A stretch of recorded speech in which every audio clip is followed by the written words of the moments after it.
Okay, welcome back to the channel, everybody. So I've recently done a video and the review video of the new Callaway B21 Big Bertha driver, which very much surprised me, and I think it surprised a lot of you guys watching when the comments that I received of the performance of this club for me personally. So draw bias club, as we saw in the review, with the technology that's sort of built into the club head. It was actually come with the standard shaft, which is what I tested in, which was the RCH 55 in a stiff. So it's not a shaft that would typically suit me. And when I was going to test this club, I thought I'm not going to like this because it's a draw bias. Draw bias clubs will go left on me, spin up too high, especially with this sort of lighter and softer shaft that I've sort of seen it. But the numbers didn't actually translate in that. And it was very, very impressive numbers. So it got me thinking, and a lot of you guys have already asked me this as well in the comments, is what I kept the same head, but then put maybe more of a shaft that I would typically go into, more of my sort of flex. So I've got a Tensei white in a 70 and a TX, a Tour X here. So two very different shafts. I'm going to keep the same head, keep the same setting, and we're going to test it and see if the more suitable shaft, typically for me, is going to create any differences against the standard RCH 55.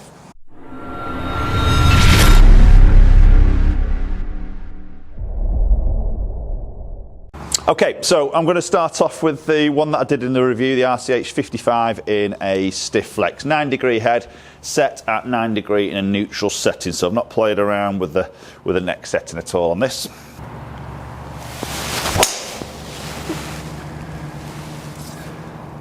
Okay, and what I found in the reviews that was the look of it wasn't overly impressed with the look, with the diamond, sort of triangular sort of shape head, but the sound and the feel of the club was really, really nice. Now maybe just the differences are today it's about 5 degrees colder than it was the other day when I actually did my review. So I've got a couple more layers on. It's a bit of a cold wind as we're just getting into sort of winter period here in the UK. So might not be moving this club as quick as I did maybe that as last week or the other week when I did the video. That's a nice strike. Just leaking a little bit of that right hand side. Strike was good. Yeah, so 112, 160, just short 167 ball speed, carrying out 287. So I was getting that ball out around that sort of 300 mark carry in my review video, but I was pretty sure I got my club head speed a little bit higher than that, and ball speed was up a touch more. So I don't expect to be moving the club probably as quick today with these extra layers on. It's definitely a lot colder. That's my excuse anyway. But I think what was quite impressive with the spin numbers. So again, that, you know, with this draw bias, this type of shaft wouldn't really suggest I should be spinning the ball as low as that for my particular speed anyway.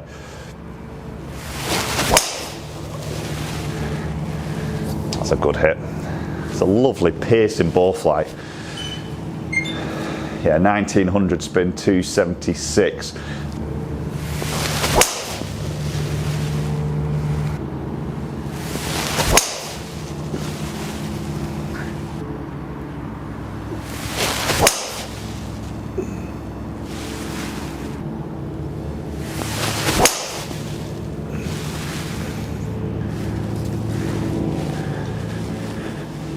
Okay, so there we go. There's quite a nice one to finish up on. 165 ball speed, getting out 298 on that carry. So, as I saw in the review video, I think the sound and the feel of this golf club is really quite impressive. Very much sort of surprised me.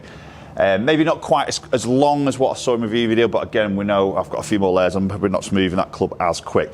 Going to switch the Tensei shaft into this now. Same head, same setting, and we'll see how that stacks up against it.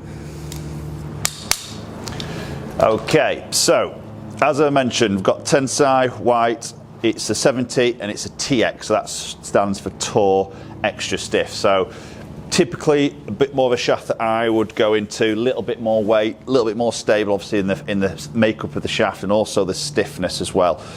I've always played these types of shafts just to try and get a little bit more matched up to my speed, that little bit more stability and control of the club as it comes in, and trying to control my strike pattern, as well as maybe just trying to control spin, all right? And that's where I was surprised with that particular makeup with the RCH 55, that my spin was really quite controlled, so possibly something to do more with that weight position in the B21 in the head, you know, moving it a little bit more forward into that heel, as we know, helps to reduce a little bit of spin. So I'm going to hit a batch of shots again. I'm going to interested to sort of see how this stacks up now. I'm guessing I might not swing this as quick as the last one, a little bit more weight in this. We'll see. We know that sometimes player influence of a shaft and a feel can actually override that a little bit more. And also just point out the standard length, which I was testing, that was 45.75 inches in length. This is a 1/4 of an inch shorter in this, so this is 45.5. So there's not a lot of difference, but it is a smidge shorter in the length.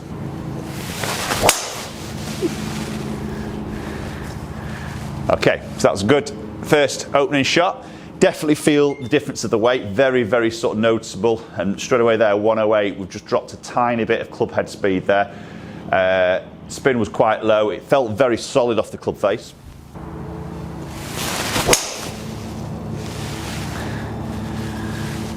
Again, a good solid strike. Just moving these a little bit on the right hand side, even though it's just a draw by his club, just getting that little bit of fade there, which I don't mind at all, to be honest. 165 ball, good spin, 283 carry. So still seeing some decent numbers. I think the big one to maybe look at here I'd expect would be a little bit, hopefully a tighter dispersion. It's the sort of thing you would expect if you just get a shaft that's a little bit more stable, especially for this sort of my sort of speed.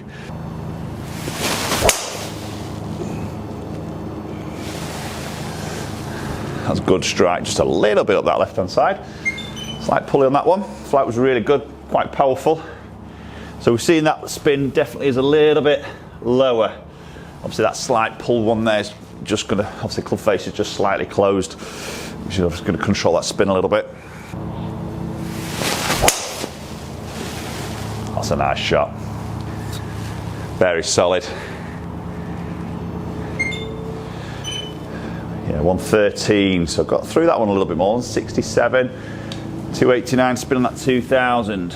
Nice numbers. So just quick glance at those numbers there. Maybe nothing too far apart from that other shaft, to be honest, but the feel aspect, and this is a point that I want to sort of make, and again, the message I would always get over to you viewers would be to sort of go and get fit. Try these clubs, try these different shafts.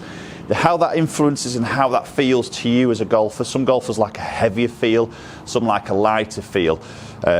And obviously we've got to try and suit a shaft to your delivery and what gives you the consistent numbers, dispersion, spin, to obviously optimise distance, but also accuracy as well. There's a lot of little things we've just got to get right, haven't we? And obviously we've got neck settings and everything like that to sort of dial in as well.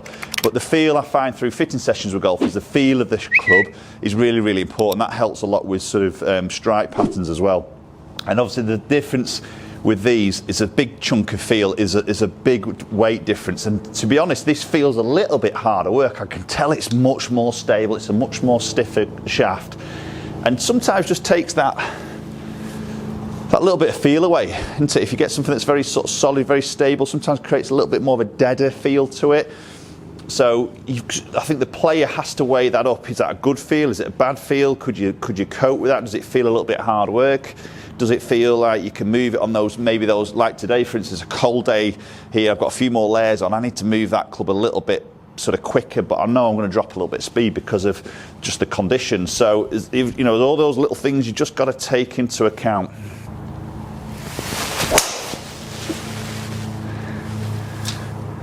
Yeah, that's a nice shot. It's a beautiful flight on it. And getting good flight with both of them, to be honest. It's not just this shaft, that other one was got a really good sort of flight too. Right, that'll be an interesting one, that, because that was low in the face. It's come out very neutral. Was a little bit low in the face, ensuring that ball speed. Yeah, 165, 2.7. So we know that spin's always going to just creep up, but 2.7 isn't a big jump. Sometimes when I hit it low in the face there, it tends to jump into 3000s for me. But 165 ball speed hasn't dropped a huge amount, and that's where I think with that little bit of that weight forward in the club head, that's, you know, just pushing that CG forward, it just helps on controlling that spin, probably on those low strikes as well. So that's still a decent distance there. I know I've not middled that. Again, that wasn't perfect, but it's very playable. Okay, big Bertha B21 driver, two very different shafts there, sort of very, you know, on the scale there, very distance apart for those two types of shafts. Let's go and check those numbers out, see if there's any real differences between those two shafts. Okay, so let's have a look at the dispersion rings to start with. So we can see the RCH 55 stiff, first shaft was the white colouring, The yellow was with the Tensei. So there's not a massive amount in there, is there, to be honest? We're probably actually seeing a slightly tighter dispersion with the Tensei, but literally slightly, and probably a little bit more central. You can see the centre line there, so a little bit more central on those shots, just a couple more out to the right with the lighter one. So maybe just on that side of things, just edging it a tiny bit with the Tensei, just on that slight dispersion. And then when we look into the numbers themselves, so we've got the RCH on the bottom in the white and the yellow again in the Tensei. So you can see club head speed 111.3, we've just dropped ever so slightly there. Not by a lot, to be honest, but just a fraction drop of club head speed, as you'd expect with that slight different weight change. Ball speed's exactly the same on average. You can see the Tensei's just launched out a touch lower. To be honest, I had last couple there were a little bit lower in the face. So obviously that's brought the averages just down a tiny bit there. So just a fraction low on average, and the spin just a fraction low as well. So distance-wise, you can see just a little bit more distance with the RCH, probably just through that slightly higher launch. With that spin, just gets it going a little bit more through the air. But again, distance-wise isn't the big issue here, is it really? It's more talking about how it maybe affects the sort of spin, the dispersion, and also, again, going back to that point, the feel of the golf club to me, myself, in my hands. So you can see the height at 68 against 79, so it's just a bit more of a lower flight with the Tensei, as you'd expect in that sort of heavier and stiffer flex. Right, okay everybody, so there's quite an interesting little test there. Same head, two very, very different shafts, and to be honest, the results probably aren't massively apart from each other there. So you'd be looking at a position there where you would be thinking, okay, which would I choose? Looking at purely numbers themselves, which would I be choosing? And really it probably comes down to the flight that I would be seeing. Obviously the Tensei just came out that little bit lower on that ball flight, so that might be a preference there. But then the next bit to look at